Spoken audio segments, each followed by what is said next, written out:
Ebenezer Scrooge, a name synonymous with greed and miserliness. But what if I told you he's one of history's most inspiring figures of personal transformation and development? In this special Christmas episode of the Lead Machine Growth Show, I sit down with the one and only Mr. Scrooge himself to uncover how he made such a profound change from a life of isolation and greed to one of generosity and connection. Join me as we explore the lessons we can all learn from his journey to becoming the ultimate giver. Welcome to the Lead Machine Growth Show, where you will discover how to tackle your tech, master your message, and design your dream. Paul Guyon, the mastermind behind the Lead Machine, introduces you to trailblazers who inspire you to implement life-changing solutions and systems you can model to nurture your leads and get your offers seen by your ideal clients who will invest in themselves and you. Be sure you visit our website at www.leadmachinegrowthshow.com. While you're there, subscribe to us via your favorite network. Now, tune in and get ready to transform your vision into reality. Welcome to the Lead Machine Growth Show. I'm Paul Guyon, your host, best-selling author, lead machine coach, and founder of the Lead Machine Marketing Group and Mastermind. And I'm dedicated to helping you tackle your tech, master your message, and design your dream life. So if you're just starting out or you want to take your business and life to the next level, let's get this conversation started and turn your dreams into reality. Ebenezer Scrooge was once the embodiment of greed and isolation, a miserly businessman in the 19th century London who valued wealth above all else. Known for his disdain of Christmas and contempt for the less fortunate, he alienated friends and family and living a cold, lonely existence. After a life-changing Christmas Eve encounter with the ghosts of Christmas past, present, and yet to come, Scrooge underwent a profound transformation. Confronted with the pain of his memories and the consequences of his choices, he embraced a life of generosity and compassion. Now, Scrooge is celebrated for his kindness and charitable deeds, living each day with joy and gratitude. His story is a timeless reminder that it's never too late to change a life that doesn't serve you, serve your God, your family, and one that truly matters. Ebenezer Scrooge's story is a timeless reminder that change is always possible. But before we dive deeper into a remarkable journey, let's hear from the man himself. I once thought that the wealth was the greatest treasure, but I was wrong. It's the joy you bring to others that truly counts. Let my story be your reminder that it's never too late to change your life and live with purpose. Yeah, and that's a powerful thought. Thank you. So let's welcome Ebenezer Scrooge himself, or should I say Harold Cranick, to the show. Hello, Mr. Scrooge. Merry Christmas. Bah, humbug. Just kidding. Oh, wow. It's an honor to have you, sir. Looking back at the events and choices that led you to become the miserly, cold-hearted man you once were, how did that happen and why? Well, I want to thank you for giving me this opportunity to be with you. Mm. And, that is such a good question that I have thought about over the many, many, many years. And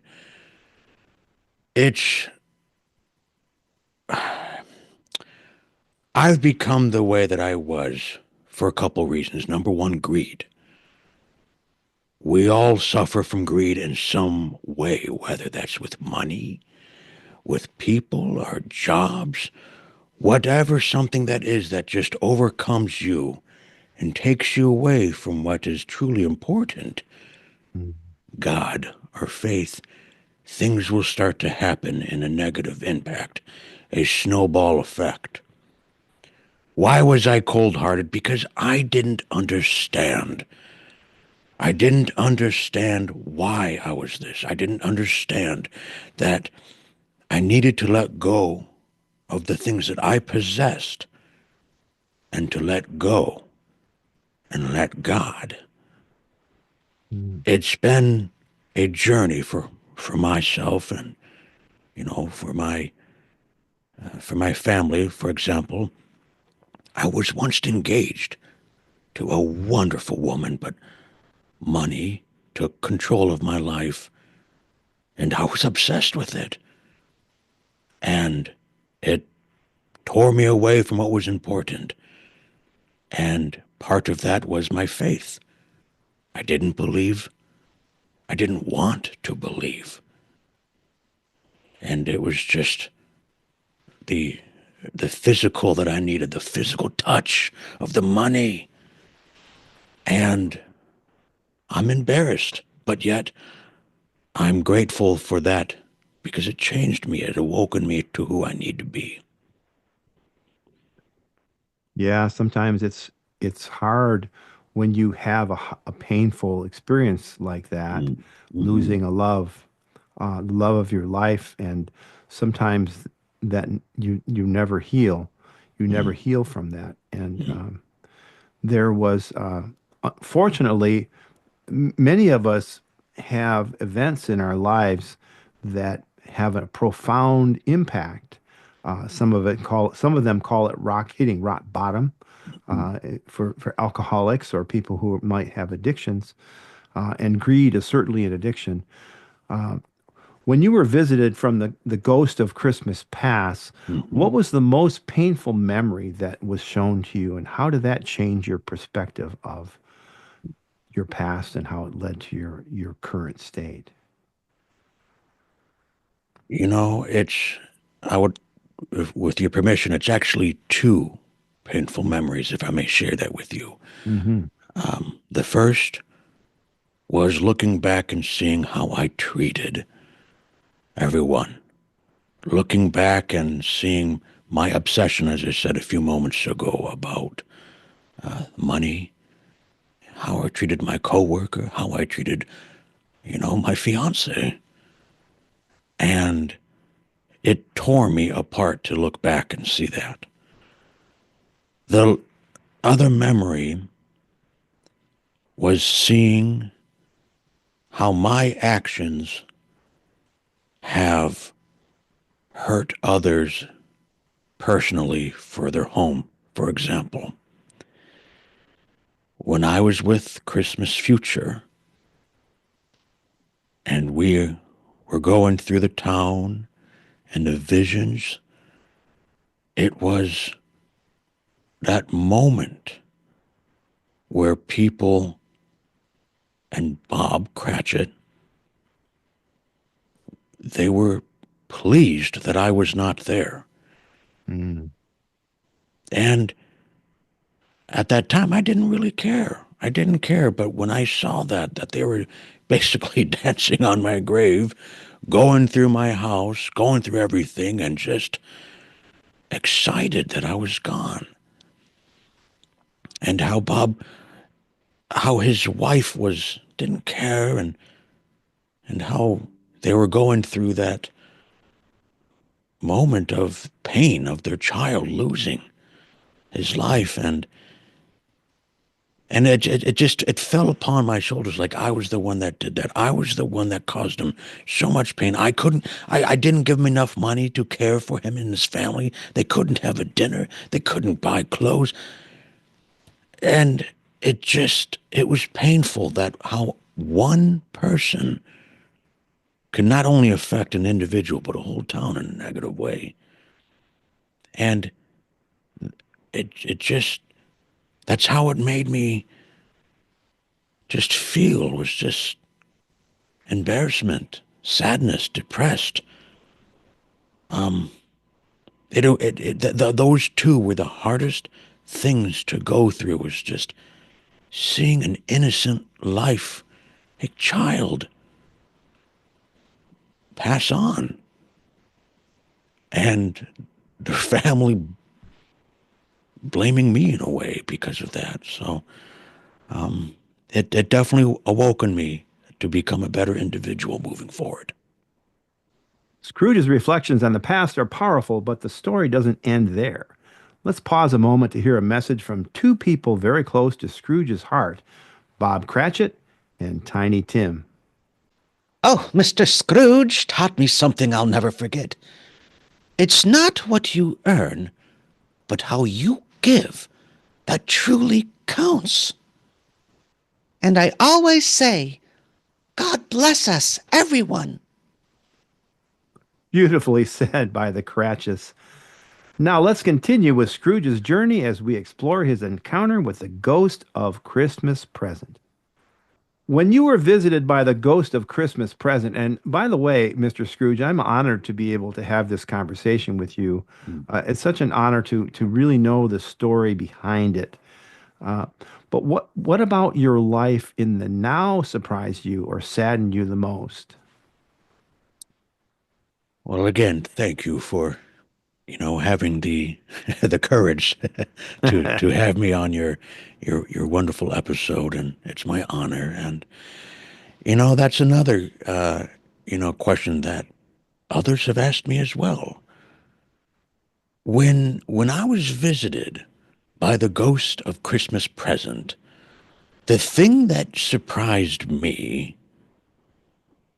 was how jolly a person can be in a short amount of time. Hmm. And what I mean by that is that I've learned that the ghost of Christmas present only lives one day. Hmm.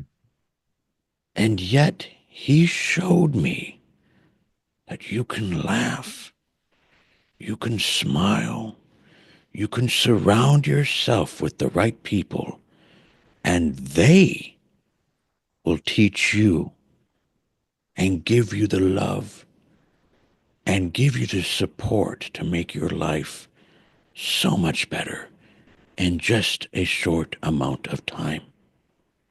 Hmm. For example, my uh, my coworker, Mr. Bob, he would always welcome the day when he'd come into the door, give me a nod, and say, "Good morning, Mr. Scrooge. Good morning," over and over. And in the past, I would just blow it off. But now, when he walks in, he is the one that is giving me the strength to get through whatever. Looking over and seeing him work hard, or looking over and connecting with him, just giving a nod and a smile. That's sometimes all we need. Yeah. And he reminded me of the ghost of Christmas present, the strength. And if I may add on to that, the thing that saddened me the most is that the ghost of Christmas present, I wish he was here longer. And I'm going to tie that in with family. Life is short. Hmm. And before you know it, your loved one or your friend or whoever that might be gone, or it's your turn, getting ready to enter into the next chapter. And it saddened me to see such a wonderful, strong spirit go so quickly, because it was wonderful. Yes, it was scary being with him, Hmm. but yet it was so wonderful to see such a strong spirit get me through. But getting back on track, it was just sad to see that friends and family, they can go pretty quickly over time and before you know it. So those are the two things that really opened my eyes with the ghost of Christmas present. And when you talk about family, I also agree that it's in the moment, and the Christmas present, the ghost of Christmas present, only living one day, is What if you only had one day to live? What would you do? Well, you'd live in the present. And Mm. we spend so much time looking in the rearview mirror, worrying about the mistakes that we've made in the past that we can't undo, the things that the people that we've wronged, the people who have hurt us that we can't seem to forgive, or what's coming next. If I could only get to this point in life, then I'll be happy. If only this happens, then I'll be happy. But in the moment is where we all need to live, Mm. because that's Well, the present is the only thing we have. yeah, well said. Well said. Yeah. Thank Um, you. So, yeah, yeah. moving on, how did you Mhm. begin to rebuild the relationships with people like your nephew, Mm. Fred, and Bob Cratchit, and others who had pushed you away, or you had pushed away rather, Yeah. after your encounter? It makes me laugh hearing my nephew Fred. Um, oh, it took a long, long time to build that relationship, along with Bob Cratchit and his family, and just the town in general. I mean, I won't go too much into detail, but you just gotta. For me, it was just you gotta you gotta be open, and you have to be open-minded to say that you were wrong, and it takes a lot. Mm. I think many of us hate saying I was wrong, but saying that and acknowledging it was a way for me that I was reborn, and saying the words I'm sorry and actually meaning it from the heart. I was sorry, and like a relationship with a significant other, if you break the wall between the two of you, it takes time to build it back up, brick by brick. Yeah. And that's what I did. I tore the wall completely down with Fred and his family and Bob and his family and also my relationship with God. And over time, by being open-minded, by wanting to change, wanting to grow, those bricks were eventually laid on top of each other. The cement was filled between. Mm. And it took time. And, I chuckled at first because, on Christmas Day, I'm reaching out to Fred saying, join me, here. And he's like, what happened? Who are you? Yeah. And, after the holiday, I sat down with him and I just said, I am so sorry for everything that I have done. I'm sorry that I was not the family member. I'm sorry that I was not the the individual that you needed in your life. And from moving forward, I want you in my life, and I hope you want to have me in my life. And he agreed. Same thing with Bob.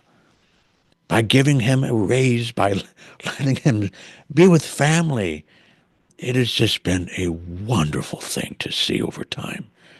But it's hard. But I'm not ashamed. I'm not ashamed to say that I'm sorry, that I was wrong. Like I said, it's me being reborn again. And you know what? That cement and the bricks that you were talking about, I believe that cement Mm, was made with humility. And you mm, approached it.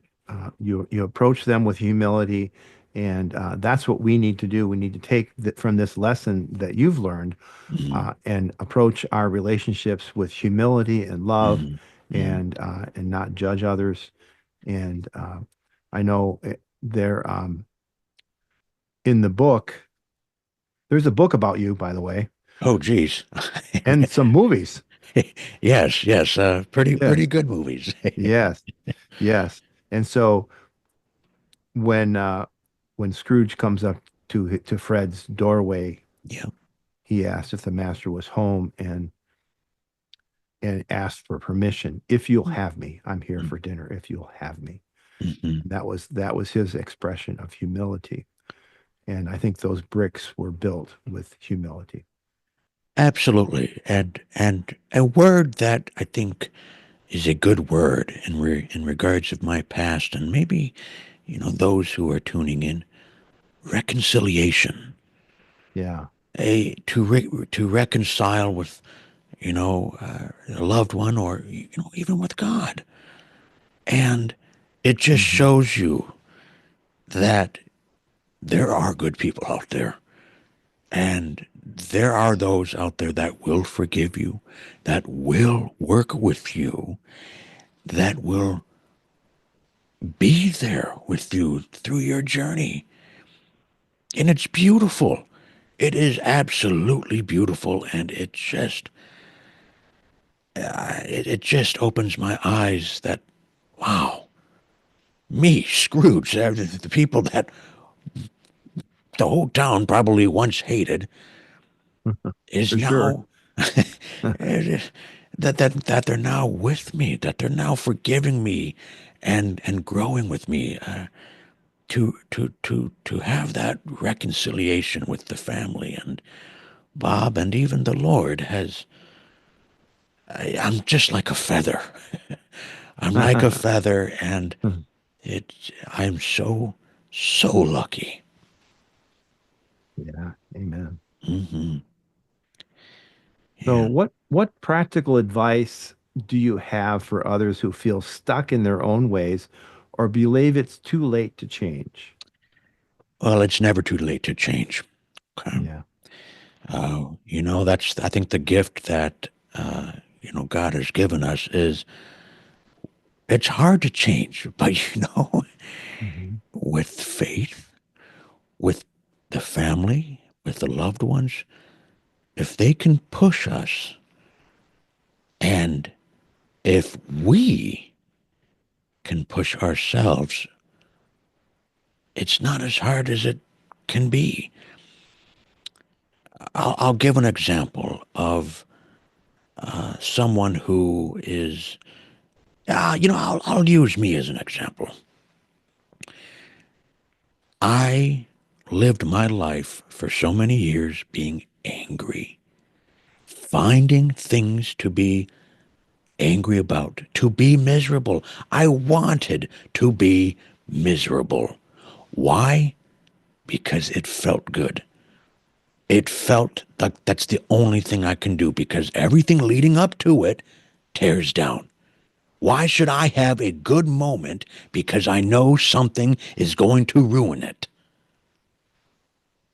But I knew that was hurting me, and I knew I was dying because of that.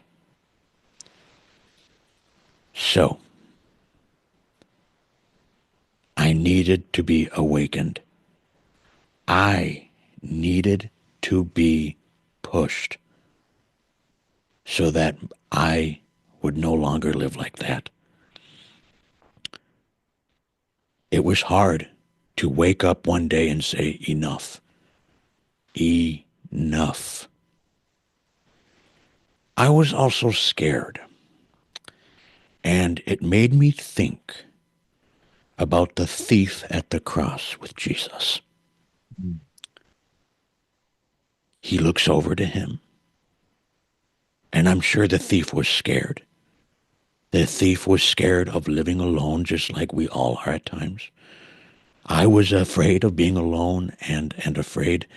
And I think I was like the thief in a way by asking him, Lord, um, remember me. Remember me when you enter into your kingdom, right? And then obviously the Lord says, truly I say to you, you will be with me in paradise. And I'm tying these two things in together because it's that opportunity that he gives you, the reconciliation to, hey, it's okay. I'm not going to look at you. I'm not going to, push you away because you're going through a hard time. I'm going to open my arms, and welcome you in, just like a dad giving their son or daughter a big hug when they're going through a tough time.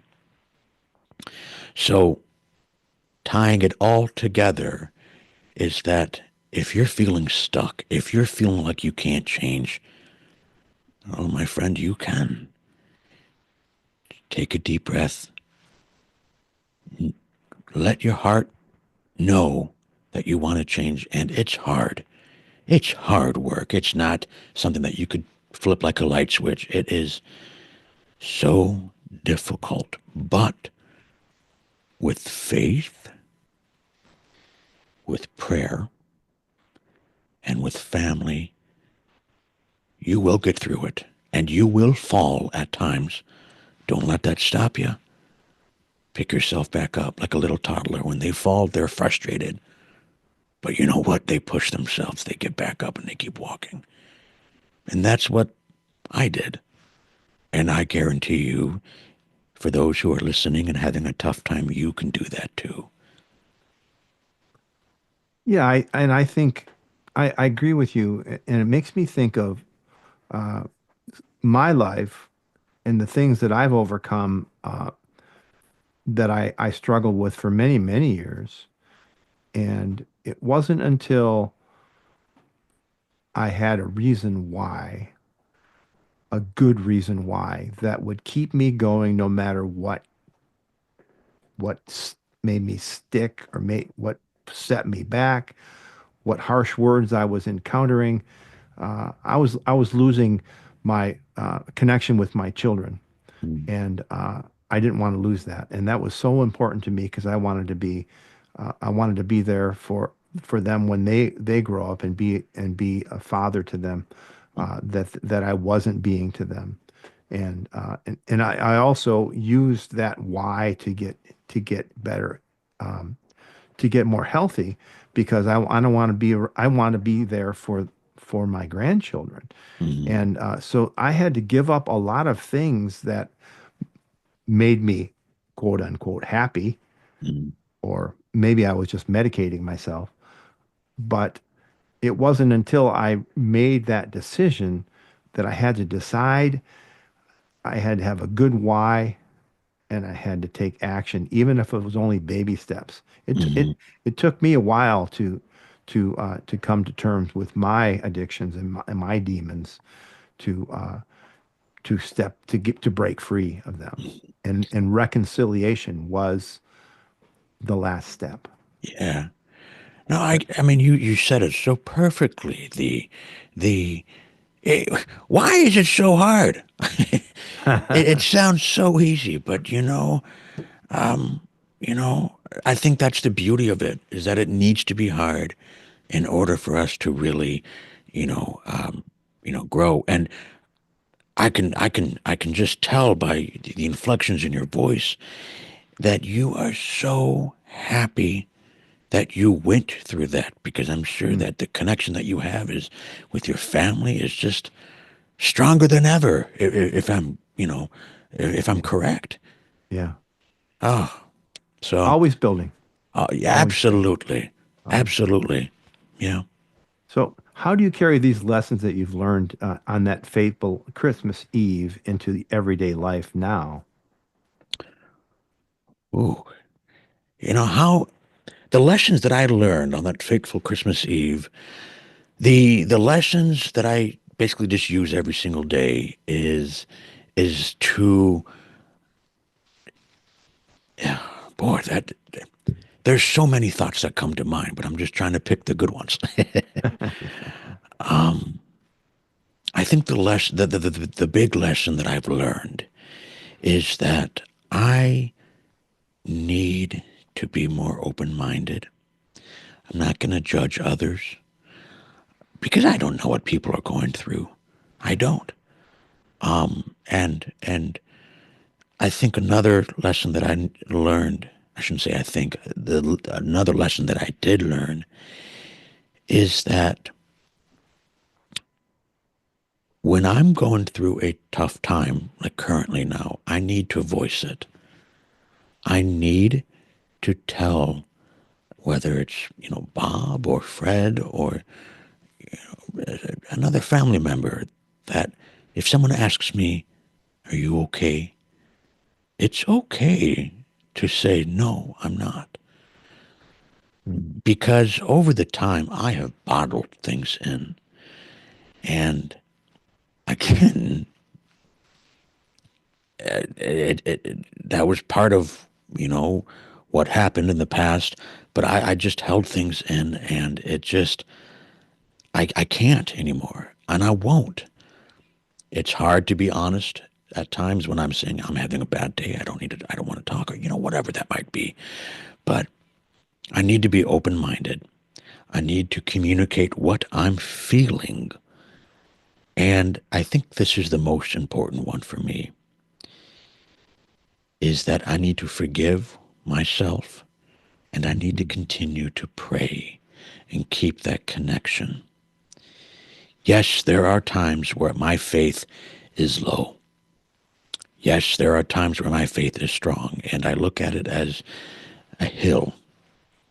There are low points in our relationship with, God, and then there are high points. And I truly believe that he does this to us on purpose, so that when we are going through that tough time, we do reach out to him, we do connect, we might stray or whatever, but when we do find him again, whether that's a year from now, 2 years, a month, whatever it might be, you are connected so much stronger. It kind of reminds me like a kid running away from the first time. Mom, Dad, I'm not happy, I'm running away. So they grab their little bag, they put their toy in it, and and that's how they're going to survive. They walk a few steps out the door. But to those few steps, it seems like an eternity.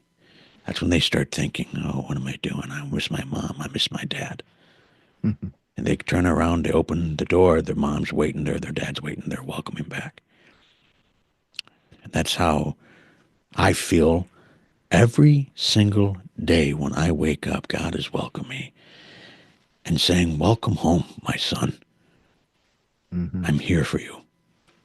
And those are the lessons that I carry with me. Be open-minded, don't judge, forgive myself, to pray. And by doing that every day, and it's hard, like I said, it's very, very difficult. But boy, my life is so much more happier, more calmer. And I look forward to the things ahead of me. Even when things are difficult, I know I'll be okay, because I got God. I have Fred. I have Bob. I have it all, and I wouldn't want anything else. As we prepare to hear Scrooge's final words of wisdom, here's one last thought from the man himself. The lessons I learned on that faithful Christmas Eve didn't end with the dawn. Every day is a chance to give, to grow, and to connect. So remember this: start with kindness, and the rest will follow. Powerful words to live by. Now, Ebenezer, as we wrap up, let's hear your 3 takeaways for our listeners. Yes, and I'll keep it nice and short since I like to blab a lot. So number one for me, and for maybe for us, is that it's okay to have a past. Don't use the past as a weapon, but use the past as a teaching moment. Number two, change is good. I know it's scary. Most of us, we don't like change, but I tell you what, change is wonderful. Give it a try, and don't be afraid of what's out there. And number three, move forward. We cannot live in the past, but we can learn from the past, as I said. We can live in the present, and we can also look to the future for what's ahead. So again, It's okay to have a past. Change is good and move forward. I like that, taking action. And you know, Ebenezer, I have to admit that I admire you so much. Every Christmas, I'm reminded of your story, and I watch my favorite Christmas Carol movies, Good. and I have copies of the book. I give them as gifts, and your message is so transformational and so personal to me in my life, and inspired me, and I know it's inspired millions of people. So as we wrap up, I'm going to ask you to how to connect with the character or the actor who's playing Scrooge. Harold Kranick, welcome to the show. Well, Thank hi. you, my brother. Thank you so much. It is so much fun. I was just delighted when I received a text saying, "Hey, I got a question for you," and I had a feeling I think this is going to be his podcast. Thank you. This was absolutely delightful because when I'm speaking as Scrooge, I'm talking like, for example, I'm sharing my own things with Yeah. you, and Mhm. those are who are listening. So it's definitely an opportunity for me to recognize my past, and I got to start getting to work. Let's live a happier life on my end. So thank you. This was fun. And brother, it's okay to have a past, Amen. and Amen.